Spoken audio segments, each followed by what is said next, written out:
I, Sarbananda Sonowal, do swear in the name of God that I will bear true faith and allegiance to the Constitution of India as by law established, that I will uphold the sovereignty and integrity of India, that I will faithfully and conscientiously discharge my duties as a Minister for the Union, and that I will do right to all manner of people in accordance with the Constitution and the law, without fear or favor, affection or ill will. I, Sarbananda Sonowal, do swear in the name of God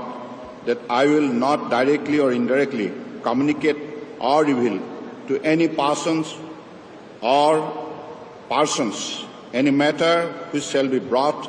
under my consideration or shall become known to me as a Minister for the Union, except as may be required for the due discharge of my duties as such Minister.